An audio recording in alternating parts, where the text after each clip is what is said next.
In-extract po ito lahat po ng naideposito o nag-credits doon sa joint account ni Sara Duterte at ni Rodrigo Duterte po. O Okay. exact, Your Honor. so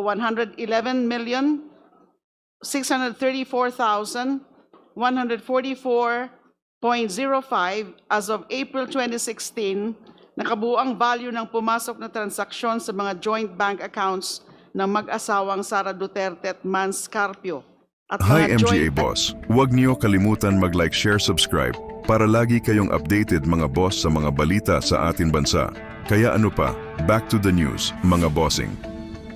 Hi mga boss, ito na si Dilima at Trillanes nagsanib puwersa na para malabas na bahay ng mga Duterte at para makita kung saan napunta ang confidential funds at mga milyones na hawak ng mga on Duterte. certain annexes, annexes A, B, H, and I, and paragraph 23 of the Sinumpaang Salaysay.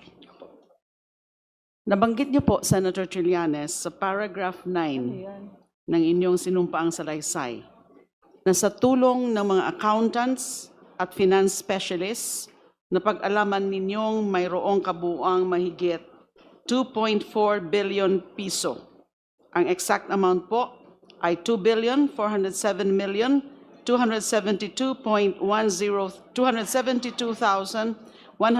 272,103.75 na pumasok at dumaloy sa mga joint bank accounts ng mag-amang Rodrigo at Sara Duterte. Tama po ba? Opo, tama po, Your Honor. Nabanggit nyo rin po kanina na mayroon kayong kopya ng summary ng mga deposito at o mga inter-account transfers na indineposito sa mga accounts ni na Rodrigo Duterte at Sara Duterte. Tama po ba? Tama po, Your Honor. At ito po ay yung naka-attach as Annex A sa inyong affidavit. Tama po? Tama po, Your Honor. Madam Chair, we may request that Annex A of the Sinumpaang Salaysay be flashed on the screen. Secretariat, kindly flash Annex A of the Sinumpaang Salaysay. Sino pong gumawa ng Annex A? Senator Trillanes. Ito pong Annex A ay in-extract namin doon sa original document na nasa Annex H. Dahil ang binigay po sa amin ay yung bali ganito po, no? Aside sa isang soft copy, ang binigay po sa amin ni Ginoong De Mesa ay ganito po na dokumento. So mahaba po siya. Yung So- kabuuan po yan, yung Annex H. Yes. Yung Ito po, kabuuan, actually, ang parang kompleto. Yun po ang sinasabi nyo. Opo. At ito yes. pong Annex A ay alin naman po Ito as naman- extracted from that? In-extract po ito lahat po ng naideposito o nag-credits doon sa joint account ni Sara Duterte at ni Rodrigo Duterte po. Okay, Your Honor. wala pa po ba yung... Secretariat, may we know if we have the Annex A already ready to be flashed in the screen? They will be flashing it soon. Diyan po. Habang nandito po, Madam Chair, Yeah. ang Executive Director ng AMLC, I would like to direct some questions to him as well. Gusto ko po sanang ipa-verify sa Honorable Executive Director ang ilan. Pipili po ako ng 5. Parang may pagka-random po yung pagkakapili ko ng 5 na mga entries dito sa Annex A na siyang summary ng mga deposito o mga inter-account transfers na indineposito sa mga accounts ni Rodrigo Duterte at Sara Duterte. Maaari ho bang gawin yon, yung pag-verify sa dala-dala nyo na records? Naisabit ko na po, Madam Chair, yung records. But if this is part of your report, perhaps you can verify. If there are specifics that I can Yes. check with the report, if it's part of the report. If the accounts are, if the transactions are part of the subpoenaed documents of AMLC, I think the executive director can confirm whether or not the same pertains to the same transaction? Halimbawa po, Annex A. Number 9 po sa listahan. Base po dito. Annex A number 9. Annex A, number 9 ng listahan po.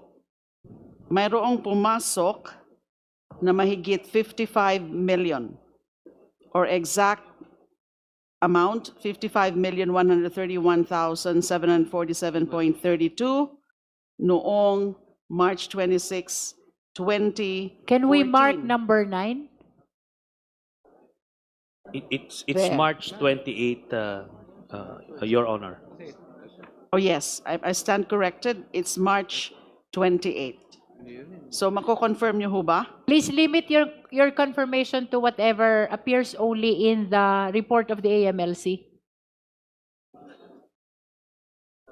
Base po ba sa documents na sinabit ninyo sa committee, ang transaksyon ito ba ay nasa suspicious or covered transactions report ninyo? Madam Chair, what I have with me are just copies of the financial reports. The CTRs and STRs were actually submitted already. This involved the voluminous accounts. If we want, we can go over this and check these accounts specifically if just to confirm whether there is this transaction or not. Perhaps you can ask some of the AMLC officials to do the confirmation. Kong Laila, since there are voluminous records, where to check the identified transactions from the attachment of Senator Trillanes, perhaps we can advance Yeah. the transactions which you want to be confirmed, and Yes, then they will be actually- checking. Actually, I've chosen only 5 each, 5 entries of each of these annexes para hindi naman po marami yung i-confirm ng ating AMLAC. So, for Annex A, ito po ang Closer to the microphone, ma'am. ito po ang gusto ko po sanang ipa-confirm kung kasama ang mga transaksyon ito sa suspicious or covered transactions report nila. So number 1 is the page 1, number 9 sa listahan, 55 million noong March 28, 2014. Next would be same page 1, number 16 sa listahan. Meron ho bang pumasok na mahigit 41 million? Exact amount, 41,721,035.62 noong October 2, 2013. Next would be sa page 3 ng Annex A, number 44 sa listahan sa halagang mahigit 53 million. Exact is 53,817,613.48 noong February 25, 2010. Next would be page 4. So ito po yung pang-apat. Number 60 sa listahan. Mayroon po bang pumasok na mahigit 52 million? Exact amount is 52,485,191.85 noong April 14, 2009. And then the fifth one. So sabi ko nga po, pumili lang po tayo dito. Pumili lang po ako ng 5. Sa dami po niyan, there are about 71 listed entries in Annex A. So page 4 din po, number 64 sa listahan. Mayroon po bang pumasok na mahigit 49 million? Ang eksakto pong amount, 49,281,009.98 noong 22 May 2007.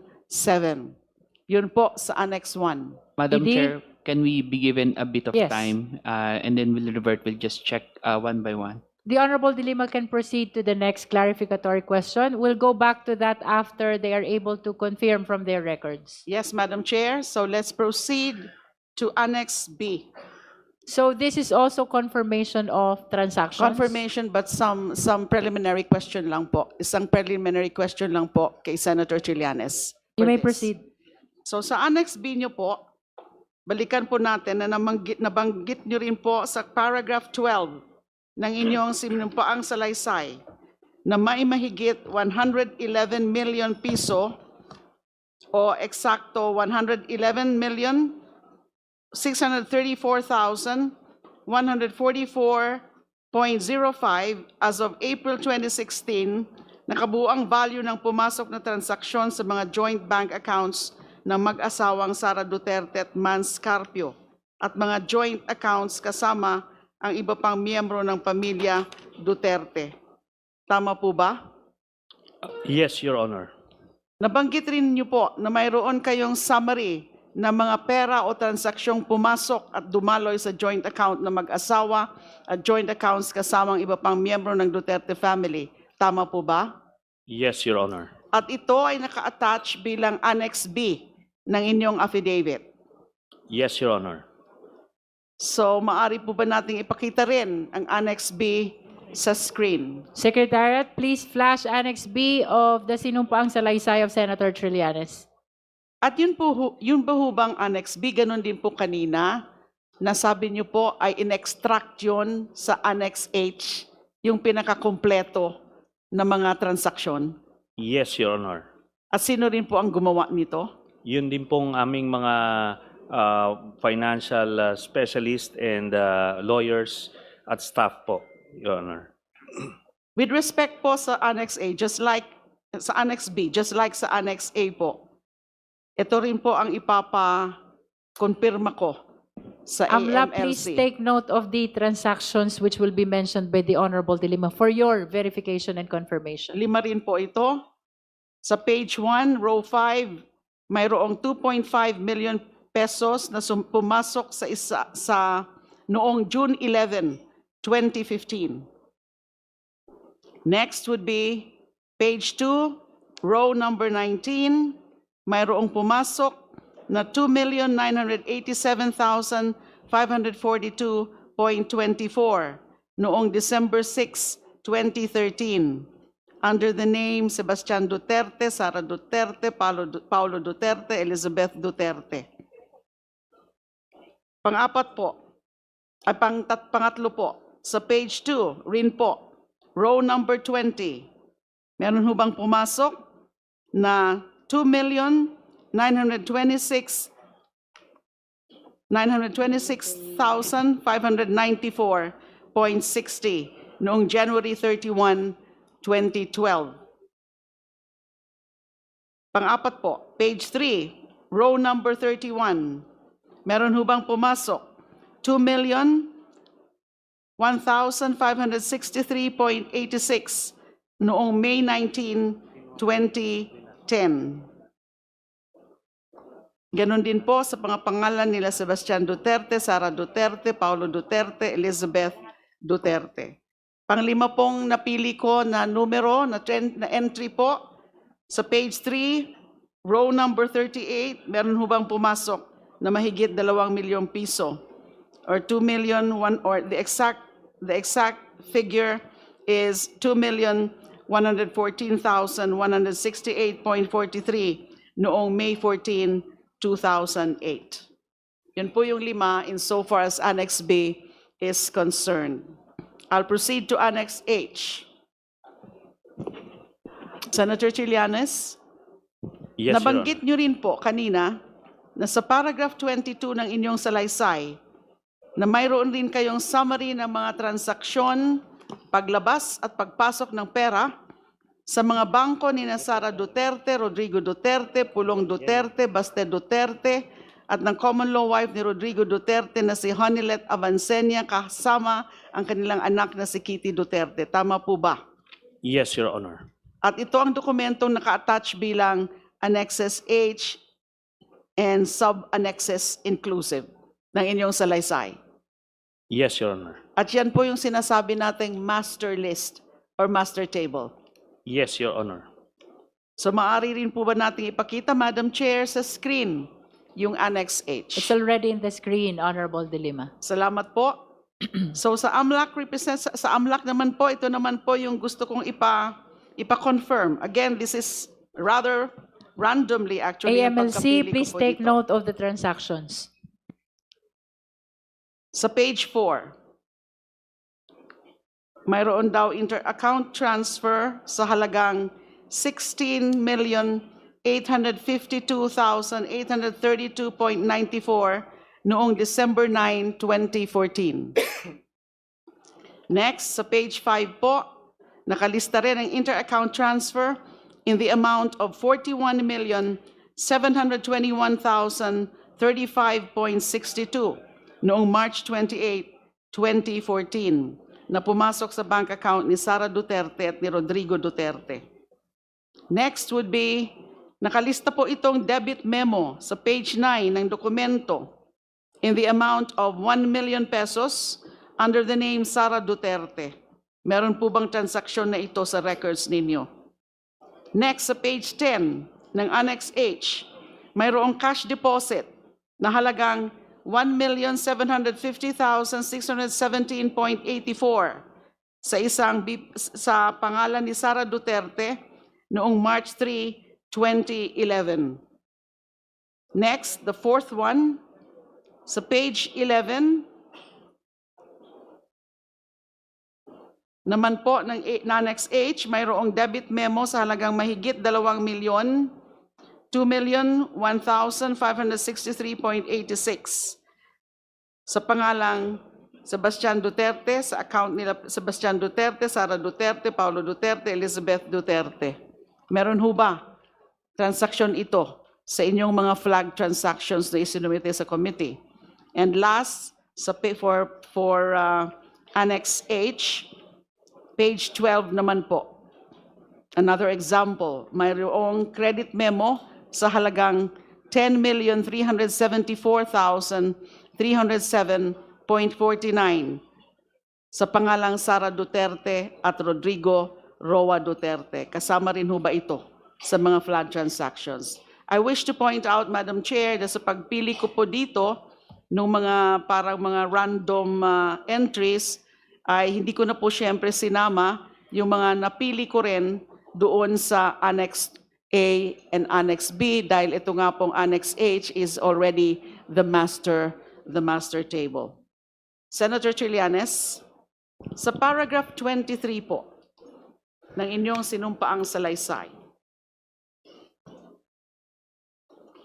nabanggit nyo rin na base sa impormasyong inyong nakalap, tumanggap ng pera o nag-encash ng cheque si Sara Duterte at iba pang miyembro ng kanyang pamilya mula sa isang kilalang drug lord na si Sammy Uy o Samuel Uy. Tama po ba? Yes, Your Honor. At ito ay naka-attach bilang Annex I ng inyong affidavit. Tama po ba? Yes, Your Honor. May we flash again, may we flash also, Madam Chair, Annex I on the screen. Secretariat, kindly flash Annex I.